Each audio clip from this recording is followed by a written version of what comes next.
আসসালামু আলাইকুম। আজকের পাঠটিতে আমরা দেখব অক্টাল থেকে দশমিক সংখ্যা পদ্ধতি রূপান্তরের আরো একটি টপিকস অক্টাল থেকে দশমিক। আমরা গত ক্লাসে করেছিলাম কি বাইনারি থেকে দশমিক, এখন করব অক্টাল থেকে দশমিক, হেক্সাডেসিমাল থেকে দশমিক। আমাদের গত ক্লাসটা যারা দেখো না দেখে আসো, আমরা একই নিয়মেই অঙ্কগুলো শেষ করব। আমি একটা অঙ্ক তুলি, একটা অঙ্ক। অক্টালের বেস কত মনে আছে আমাদের? অক্টালের বেস কত? অক্টালের বেস হচ্ছে 8। আর ব্যবহৃত অঙ্ক কি? ব্যবহৃত অঙ্ক 0 থেকে 7 পর্যন্ত, মনে আছে? আর দশমিকের বেস 0 থেকে 10, আর ব্যবহৃত অঙ্ক হলো 0 থেকে 9 পর্যন্ত।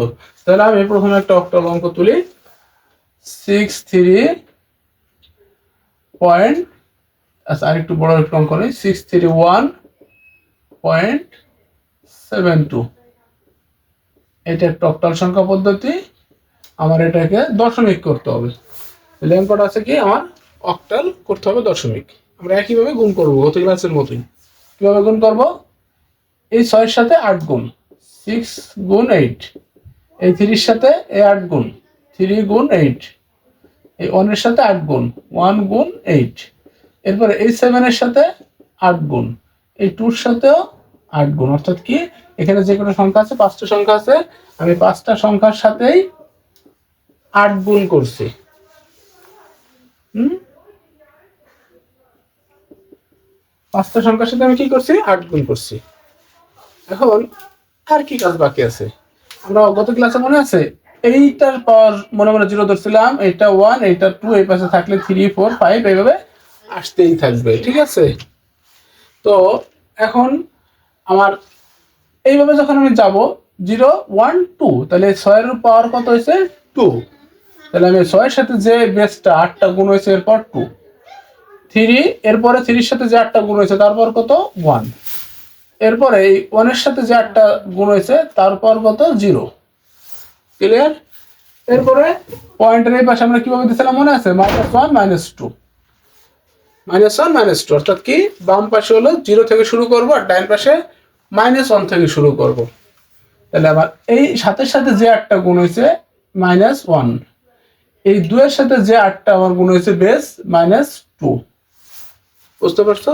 যারা বুঝো না আরেকবার দেখে নিও। হ্যাঁ, এরপরে 6 গুণ 8 স্কোয়ার 64, 3 গুণ 8 কে 8, 1 গুণ 1।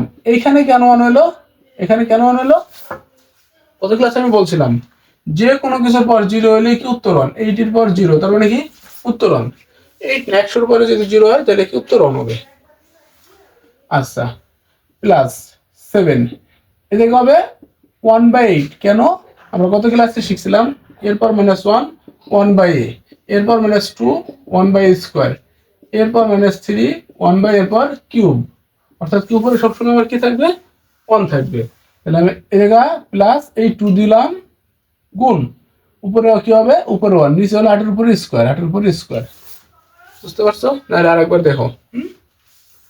এরপরে আমরা এটা গুণ করব।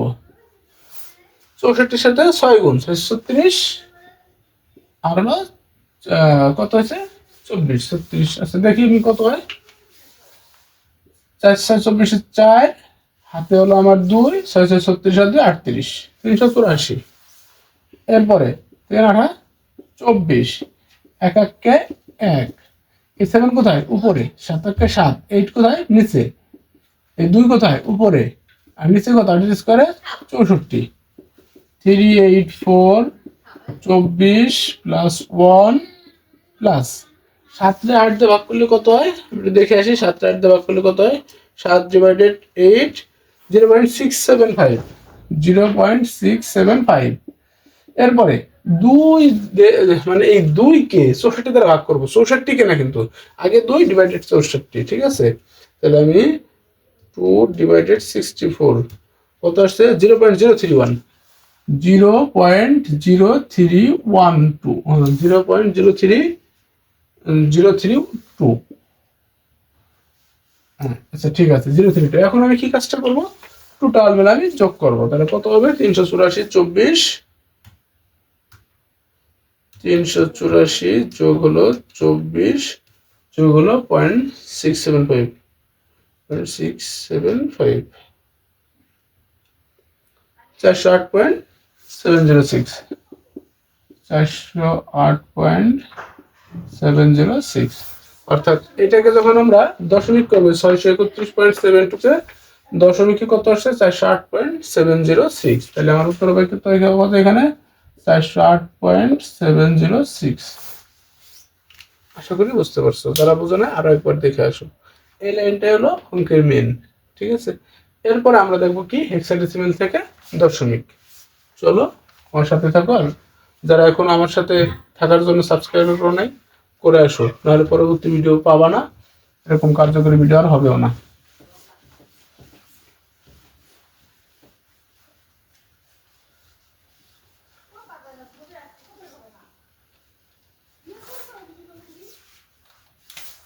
হেক্সাডেসিমেল, হ্যাঁ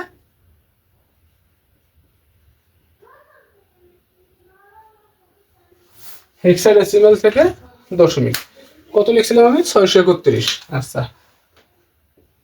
631 পয়েন্ট কত লিখছিলাম 72, এইটাই হেক্সাডেসিমেল। আচ্ছা আমি এখানে একটু ঘুরে দেই যাতে আমাদের বুঝতে সমস্যা না হয়। এ বির মান কত দেব, এখানে সি দেই, এটাকে আমি কি করব দশমিক, হ্যাঁ দশমিক করবো। হ্যাঁ তারপরে এখানে 6A17C সংখ্যাটা কি হেক্সাডেসিমেল, করতে হবে কি দশমিক। চলো কি করব 6 গুণ 16, এ গুণ 16 এর মান কত, এর মান 10, ঠিক আছে। আমরা জানি যে হেক্সাডেসিমেল সংখ্যায় ব্যবহৃত অঙ্ক হলো 0 থেকে 9 পর্যন্ত, আর A B C D E F এর মান কত 10, বির মান 11, সির মান 12, ডির মান 13, এর মান 14, এফ এর মান 15। হ্যাঁ এটা আমরা জানি, তাহলে আমি এখানে কি লিখছি এ। আচ্ছা এরপর আসো 1 যোগ 1 গুণ কত 16, তারপরে 7 গুণ 16, সি গুণ 16, প্রত্যেকটা সংখ্যার সাথে কি করছি বেস গুলো গুণ করছি, অর্থাৎ 16 গুণ করছি। এখন মনে আছে এইভাবে আমরা গুনবো 0 1 2, তাহলে 6 এর সাথে যে 16 গুণ হয়েছে তার উপরে কত 2, এই এর সাথে যে 16 গুণ হয়েছে তার উপরে কত আছে 1, এরপরে 1 এর সাথে যে 16 গুণ হয়েছে তার উপরে কত 0, এরপরে 7 এর সাথে আমাদের এইভাবে মনে আছে এটা -1 -2 -3 এইভাবে যাবে, ঠিক আছে। এদিকগুলো 0 থেকে আর এদিকগুলো -1 থেকে আছে। তাহলে আমাদের এই 7 এর সাথে যে 16 গুণ হয়েছে তারপর -1, এই সির সাথে যে 16 গুণ হয়েছে তারপর -2। আশা করি বুঝতে পারছো। এরপরে খেয়াল করো এখন কি করব 6 গুণ 16 স্কয়ারে কত হয় 256। আচ্ছা তাহলে 6 গুণ 256 এর মান কত, এখন আমি এই জায়গায় এর মান কত লিখবো 10, ঠিক আছে। 10 গুণ 16 এর উপরে 1 থাকলে 16, এরপরে 1 গুণ এটা এই যে, ঠিক আছে এটা এই যে, এটা এখন লিখবো 16 এর পর 0, তার মানে এরপর 0 মানে কি 1, তাহলে 16 এর উপরে 0 মানে কি 1 প্লাস 7 গুণ 16 এর উপরে -1, এর উপরে -1 থাকলে কি হয় উপরে এ নিচে উপরে 1 নিচে, তাহলে আমরা এখানে কি হবে উপরে 1 নিচে কত 16, এরপরে সির মান কত, এই যে সির মান কত 12, ঠিক আছে। তাহলে 12 গুণ উপরে 1 নিচে কত 16 এর উপরে স্কয়ার, কারণ কি এই যে আমরা শিখে আসছিলাম এর উপরে -2 থাকলে উপরে 1 নিচে এরপর স্কয়ার, তাহলে এখানে আছে কত 16 এর উপরে -2, মানে উপরে 1 নিচে কি 16 এর উপরে স্কয়ার। ক্লিয়ার না, ক্লিয়ার, হ্যাঁ যারা ক্লিয়ার না কমেন্ট করো। আচ্ছা এখন আমি কি করব গুণ করব, ঠিক আছে। আমি একটু ক্যালকুলেটর ব্যবহার করি। প্রথমে আছে কত 6 গুণ 256, তাহলে 256 গুণ 6 1536, অর্থাৎ 1536, এরপর 10 গুণ 16 160, এরপরে 1 গুণ 1 তার মানে 1, এরপরে এটা হলো 7 কোথায় উপরে নিচে কত 16, এরপরে 12 কোথায় উপরে 12 অক্ষে 12 নিচে কত 16 এর স্কয়ারে কত হয় 256, তাহলে আমি এখানে লিখি 1536 যোগ 160 যোগ 1, এবার 7 আমরা কত দিয়ে ভাগ করবো 16 দিয়ে ভাগ করবো, তাহলে আমি 7 ভাগ হলো 16 কত হয়েছে 0.4375, আর এবার হলো কত দিয়ে ভাগ করবো 12 কে 256 দ্বারা ভাগ করবো, তাহলে 12 ভাগ হলো 256, কত আসছে 0.046, আরো আসছে 0.046, আরো আসছে, আমি 3 সংখ্যা নিয়েছি পয়েন্টের উপরে। এখন আমি কি করব, এই টোটাল মিলে যোগ করব, কত হয় একটু দেখি কত হয়, যোগ 0.4375 যোগ 160 যোগ 1536, টোটাল কত হয়েছে 1696.48, ঠিক আছে, 1696.4843, তাহলে এটা হলো আমার কি A6A1.7C এর দশমিক মান কত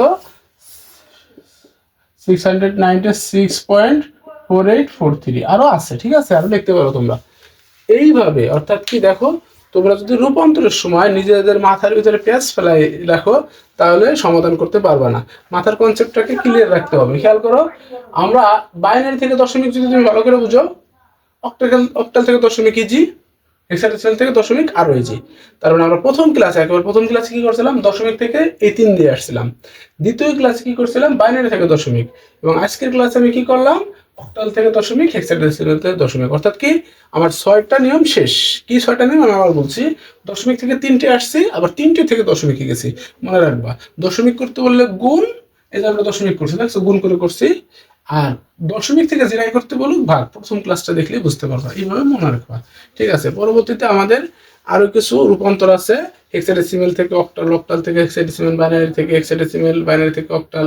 এটা আমরা আগামী ক্লাসে কমপ্লিট করব। সবাইকে ধন্যবাদ।